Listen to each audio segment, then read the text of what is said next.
Coming up in the news, a key government building shut down due to COVID-19.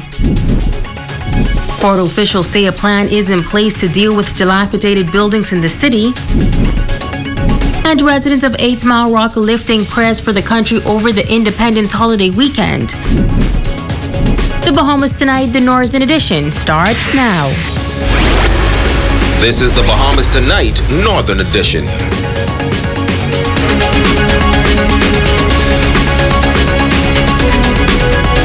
This is the Bahamas Tonight, the Northern Edition. Good evening, all. I'm Megan Shepard. Thank you so much for tuning in.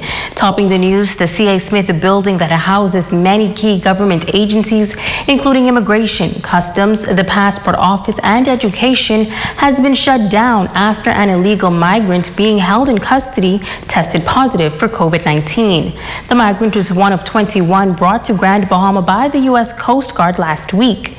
Meantime, officials say the building will be thoroughly sanitized to prevent the spread of the deadly virus. Our J. Philippe picks up the story.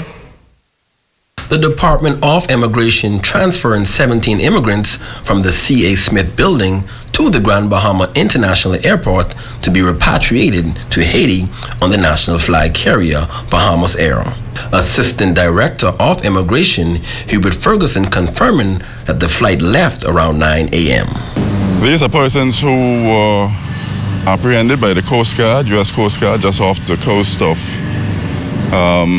West Palm Beach in Florida. They came in on the 4th of July, and we had them in custody. They did all the medical screening and everything prior to us accepting them. And then the local team here, they did their due diligence and screening them for this COVID-19 virus, and they all proved to be negative at that particular time. Just last week, the Ministry of Health confirming that there were 2 new cases of COVID-19 on Grand Bahama.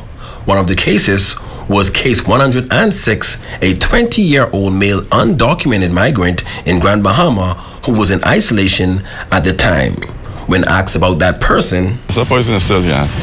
International law, we would not have been able to expatriate that person. So he's still on Grand Bahama. Ferguson notes that his enforcement team, who came into contact with the illegal migrants, are currently in quarantine for the next 2 weeks. He says the immigration officers were immediately tested and their results came back negative. All those persons are being tested, and right now they are in quarantine for 2 weeks, and then further testing would be done at that particular time to determine whether or not there's any need to be concerned. During the time they were handling the persons, they were practicing safe distancing and wearing their masks and gloves and sanitizing as usual. So I'm sure that they're in pretty good shape, but procedure protocols that are in place dictates that they be quarantined. Ferguson says strategic steps are being taken to protect immigration staff who may have been exposed to the immigrants, including cleaning and sanitizing the building before workers can return to their stations. The whole building is going to be sanitized and cleaned today, and tomorrow they're going to give a chance to air out. So immigration will be reporting for duty on Wednesday. I'm J. Philippe, ZNS Network News. The Department of Customs, which is located at the C.A. Smith building here on Grand Bahama, will be closed until Friday, July 17th. All entry submissions and payment for entries will be accommodated at the Freeport Harbor office until the reopening of the building. And the passport office will be closed for the next 2 days in order to facilitate deep cleaning at the C.A. Smith building. Regular services will resume on Wednesday at 9 a.m. Grand Bahama's COVID-19 cases now stands at 14, an increase of 6 in just 1 week. The Office of the Prime Minister in Grand Bahama holding an emergency meeting on Saturday with health officials and other government agencies to address the growing number of COVID-19 positive cases on the island. Jamila Mizik was there. The Office of the Prime Minister in Grand Bahama calling an emergency meeting with health officials, the Royal Bahamas Police Force, the Royal Bahamas Defense Force, and the Department of Immigration regarding the number of additional COVID-19 positive cases in Grand Bahama. Minister of State for Grand Bahama, the Honorable Kwesi Thompson, says there are also a number of pending COVID-19 cases that are awaiting official results, noting that it is a very concerning situation. We want to reiterate that persons must wear their mask while they are in public. We are in danger of moving, unfortunately, backward with respect to our positions, and we are very concerned that we are heading in a direction that will cause tremendous damage for the economy in Grand Bahama and also cause tremendous damage to the health of persons in Grand Bahama. This is in our hands. The control of this COVID-19 pandemic is in our hands. There is possibility of community spread, and so we must adhere to the law. Meantime, the Royal Bahamas Police Force has indicated that they will have zero tolerance for those found in public not wearing a mask. Assistant Commissioner of Police and Officer in charge of the Northern Bahamas, Ashton Greenslade, says violators will be put before the court. As you're aware, it's now law that you wear your mask when coming out in the public. I also want to ask persons at these business houses, liquor license premises, the Fish Fry, West End, do not allow no one to come on your premises without wearing a mask. Because we will deal with the person who is not wearing the mask, but we'll also close down your establishment. We want to work with you to get in harmony, but you must abide by the law. You must adhere to the law. So effective immediately. If you're found in public not wearing your mask, you're found on a liquor license premises not wearing your mask, you'll be dealt with according to law. Dr. Frank Bartlett, coordinator of the Grand Bahama Health Services Task Force for COVID-19, says since the lockdown and curfew has been relaxed and the borders have been reopened, some of the measures to prevent the spread of COVID-19 have been lost. But he says persons must keep in mind that a negative test does not mean you do not have COVID-19. We are having challenges in the sense that the perception is I have COVID-19, I have a negative test for COVID-19, I can do whatever I can. We're having challenges with our own residents returning home, refusing to go into quarantine, which is clearly stated on your application form that is part of the exercise to prevent potential spread in the community. As long as we have these challenges, as long as we have persons not obeying the guidelines that state very clearly that there should be quarantine, meaning you do not leave your residence for the period of time designated, we will have challenges. We will potentially have persons who have a negative test in the community interacting with people and spreading disease. So on behalf of the health services, the things that we're asking you to do is obey the orders that are in place. When you are asked to be quarantined, to adhere to that. We have some exemptions in place that are being abused. Dr. Bartlett is reminding residents to continue to practice safety protocols, especially the wearing of masks to avoid spreading the deadly virus. Jamila Mizik, ZNS Network News. Severe weather passing through some parts of Grand Bahama yesterday. The weather causing a tent to deflate at the Rand Memorial Hospital. The partial deflation of the tent donated by the Samaritan's Purse occurred after torrential rain was experienced. No one was injured in the mishap as there were no occupants in the tent at the time. The statement noting that a previous incident in April this year forced the decommissioning of tents and subsequently staff were relocated to the Cancer Association building and the accident and the emergency department. The statement ends by assuring the public that measures are in place to facilitate mediation to breaches caused by severe weather conditions. In other news, the president of the Grand Bahama Port Authority addressing some environmental issues that are creating a bit of an eyesore in the city, from dilapidated buildings to an accumulation of derelict vehicles. He says there is an action plan to rid the city of these problems. Italia Hall reports. The image of the city of Freeport is a concern for some residents. While the president of the Grand Bahama Port Authority, Ian Roll, is addressing some of those concerns. Dilapidated buildings are an issue. The president says when it comes to demolishing buildings, it is a complex situation.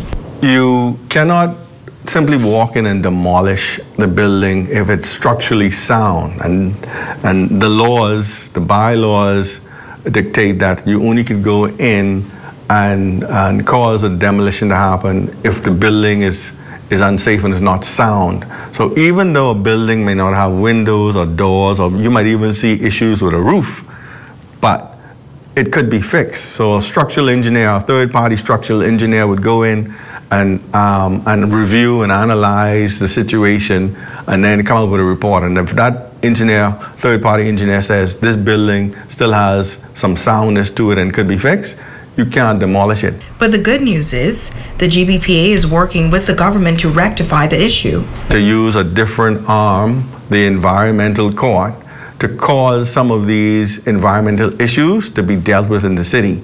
And we're also asking the government to consider revising the bylaws to give us more teeth to take down a lot of these buildings. And as it relates to the roads, he says revenue gained from license fees and service charges are used to maintain the infrastructure in the city. What happens is, if you don't pay your service charges, you don't pay your license fees, etc., then you yourself are causing an issue for the city that you live in. It's almost like if you don't pay your customs duties or your VAT monies to the government, which is used to maintain the infrastructure of the country, you're doing yourself a disservice. Although some people think they're getting away, in the short term, in the long term, you're hurting not only yourself, but you're hurting your children in the future. And for those who simply cannot afford to pay the fees, yeah, we understand that. We understand that, but we also know that some people are taking advantage of a situation. derelict vehicles are also an issue. For months now, hundreds of cars have been piled up in the Queens Cove area. Roll says the port is aware of the issue, and it was a challenge even before Hurricane Dorian.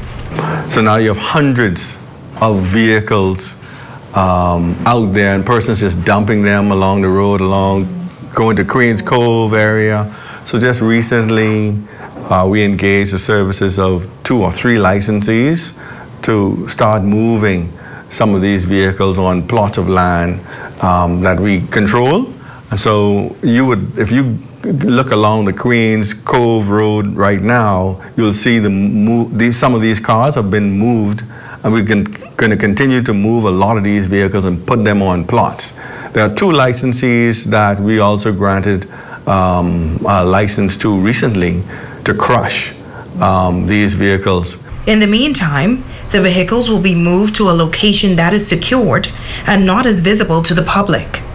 Italia Hall, ZNS Network News. National examinations are now underway throughout the country.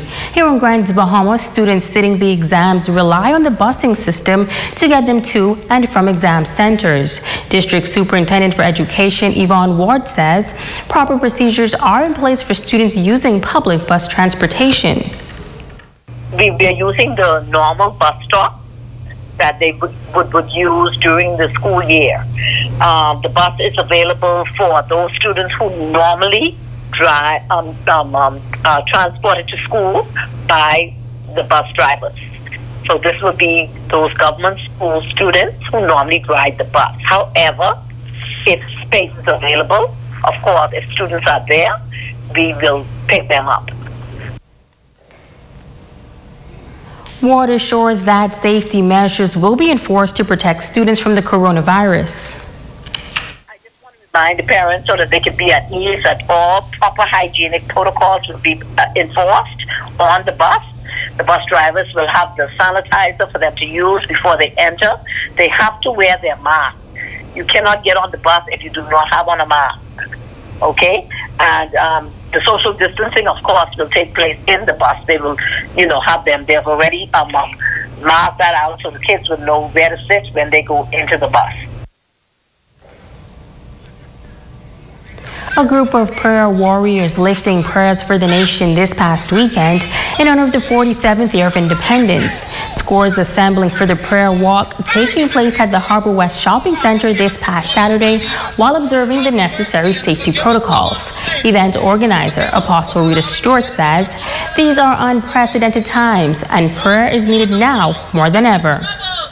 If we humble ourselves and pray and seek his face, turn from our wicked ways, he said he will hear us from heaven, he will forgive our sins, and he will heal our lands. We know that the Bahamas is in trouble, as many of the nations throughout the world. We are in trouble now. We are living in unprecedented times, and it is time for the church to awaken. It is time for the voice of God's people to be heard in prayer and supplication and in thanksgiving. And that is why we are here this morning calling on the name of the Lord.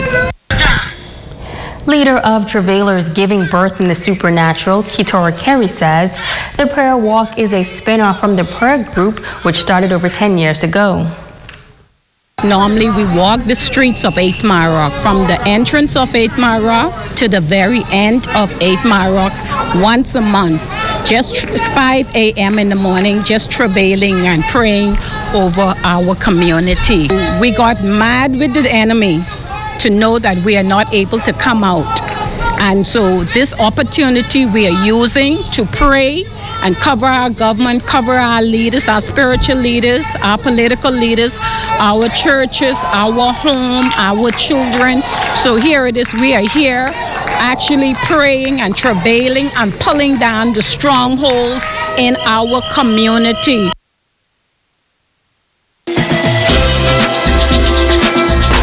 Happy Independence Day. Hey. Happy, happy, happy. Watch it now. Independence. One people united through love and service. Only way. Happy, happy, happy. Hey. Independence.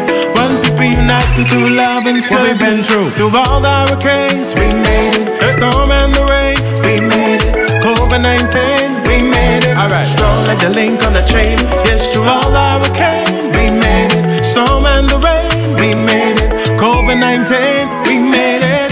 We gotta live in love and unite. Let's unite, man. And we can conquer any fight. Oh, division and hatred, with them we'll never make it. Never. So it's about time we unite. What are you waiting on? Christmas? Happy, happy, happy. Independence. One people united through love and service. Yeah, bring back the love, man. Happy, happy, happy. Independence. One people united through love and service. Let's go. Through all the hurricane, we made it. Storm and the rain, we made it. COVID-19, we made it. Strong like the link on the chain. Through all the hurricane, we made it. Storm and the rain, we made it. COVID-19, we made it. Lift up your head to the rising sun. We are Bahama strong. All day. Lift up your head to the rising sun. It's time to unite as one. Hey. Lift up your head to the rising sun. We are Bahama strong. Every life. Lift up your head to the rising sun. It's time to unite as one. Yeah, man, happy independence.